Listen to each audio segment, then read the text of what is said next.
ان میں سے کچھ کھیل کسی مخصوص علاقے کی ثقافت کا حصہ بن کر اس کی پہچان بن جاتے ہیں۔ پاکستان کے مختلف علاقوں میں ناموں کے معمولی فرق کے ساتھ کچھ مشترکہ کھیل کھیلے جاتے ہیں۔ لڑکوں کے مشہور کھیل کبڈی، گلی ڈنڈا اور باندر قلعہ ہیں، جبکہ لڑکیاں سٹاپو، گڈیاں، ککلی اور تھال وغیرہ کھیلتی ہیں۔ پاکستان کے علاقائی کھیلوں میں 100 سے زیادہ کھیل شامل ہیں۔ لڑکوں کے کھیلوں میں سب سے زیادہ مشہور کھیل گلی ڈنڈے کا کھیل ہے۔ اس کھیل میں لکڑی کا ایک ڈنڈا اور گلی استعمال ہوتی ہیں۔ گلی لکڑی کا ایک چھوٹا ٹکڑا ہوتا ہے جس کے دونوں سرے نوکدار تراشے ہوتے ہیں۔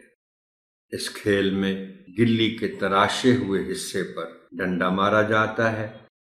گلی اچھلتی ہے تو پھر اسے زور سے ڈنڈا مار کر دور پھینکا جاتا ہے۔ اگر کوئی مخالف کھلاڑی اس گلی کو ہوا میں دبوچ لے تو کھلاڑی آؤٹ ہو جاتا ہے۔ اسی طرح علاقائی کھیلوں میں لڑکیوں کا کھیلا جانے والا کھیل سٹاپو بھی بہت مقبول ہے۔ اس میں زمین پر چاک سے خانے بنائے جاتے ہیں اور کچی مٹی سے بنے ہوئے گول کنکر، جسے سٹاپو کہتے ہیں، کو زمین پر بنے ہوئے خانوں میں ایک ترتیب سے پھینکتے ہیں۔ پھر ایک پاؤں پر چل کر سٹاپو کو اٹھایا جاتا ہے اور خانے پھلانگے جاتے ہیں۔ کھیلوں سے بچوں کی جسمانی اور ذہنی نشو و نما میں قابل قدر اضافہ ہوتا ہے، جو ان کی زندگی میں نہایت مثبت کردار عطا کرتا ہے۔ اب طلباء سے باری باری عبارت کی قرأت کروائیے، مناسب وقفوں میں تلفظ کی درستی کیجیے اور صحیح تلفظ کی ادائیگی کی مشق بھی کروائیے۔ اس ضمن میں درج ذیل الفاظ آپ کی خاص توجہ چاہیں گے۔ علاقائی، محترم ٹیچر، تلفظ کے معاملے میں اعراب کا کردار سب سے زیادہ اہم ہے، لہذا ایسے الفاظ جن کے تلفظ کے بارے میں آپ کو کچھ ابہام محسوس، تو میری آپ سے یہی گزارش ہوگی کہ جب بھی آپ کو کسی لفظ کے تلفظ کے معاملے میں ابہام محسوس ہو تو فوراً آپ لغت تک رسائی کیجیے۔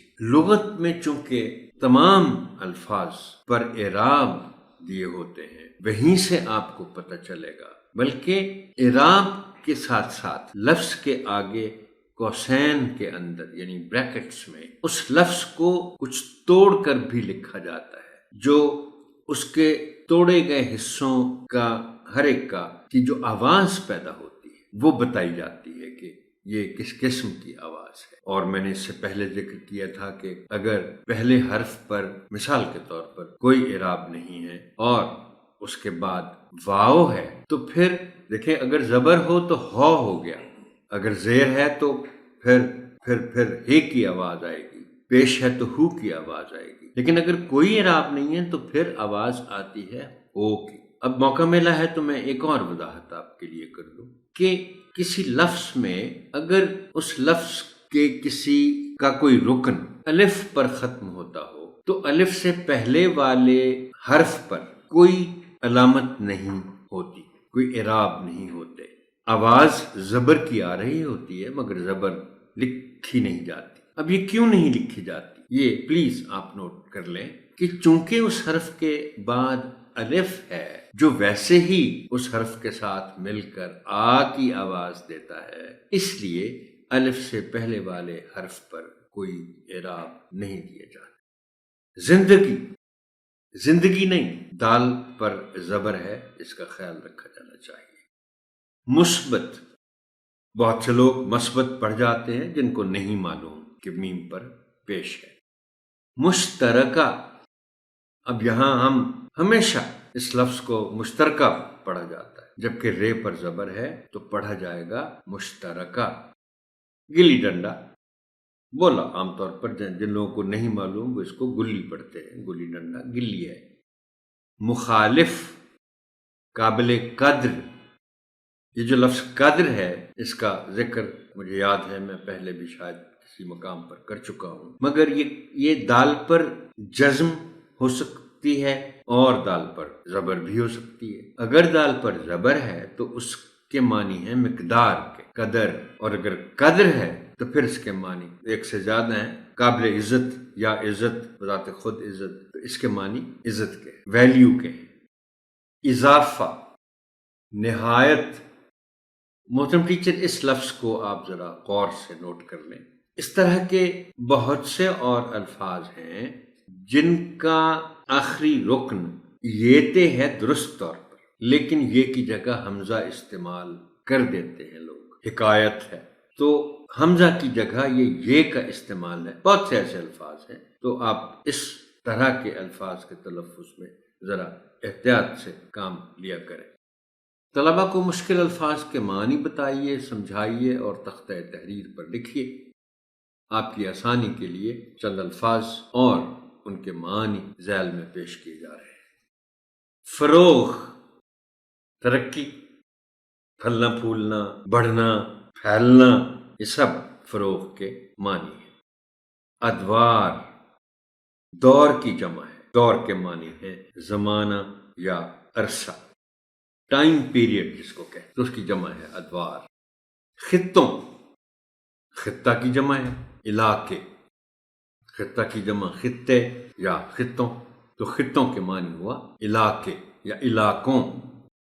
ثقافت، رہن سہن، دبوچ لینا، پکڑ لینا، لیکن عام پکڑ لینے میں اور دبوچ لینے کے معنی کے طور پر پکڑ لینے میں فرق ہے۔ پکڑتے تو آپ کوئی چیز پڑی ہے زمین پر، آپ اس کو بھی پکڑتے ہیں۔ کوئی بھاگ رہا ہے، آپ اس کے پیچھے بھاگ کر اس کو پکڑ لیتے ہیں، وہ بھی پکڑ لینا ہے۔ لیکن یہ دونوں صورت احوال میں دبوچتے نہیں ہیں۔ دبوچتے کب ہیں؟ جب کوئی چیز آپ کی طرف آ رہی ہے اور آپ بڑی چابک دستی سے اس کو پکڑتے ہیں تو پھر آپ دبوچتے ہیں۔ بیداری، ہوشیاری، نہایت، بہت زیادہ، مثبت، یقینی۔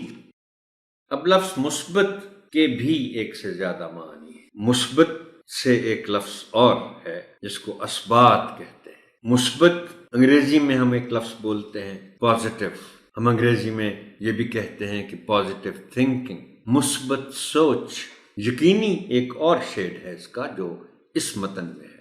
بند کتابوں کے ساتھ پہلے آپ عبارت کا مفہوم بیان کریں اور پھر طلباء کو خاموش قرأت کا وقت دیں۔ اس کے بعد ان کی کتابیں بند کروا کر منتخب بچوں کو عبارت کا مفہوم بیان کرنے کے لیے کہیں۔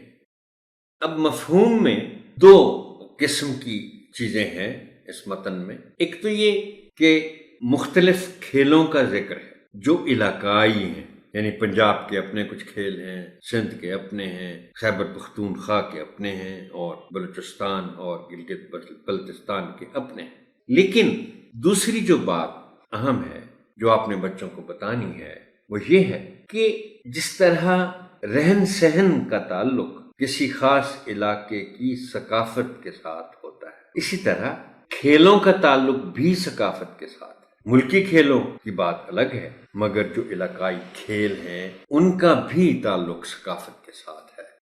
درج ذیل علاقائی کھیلوں کا مختصراً ذکر کریں۔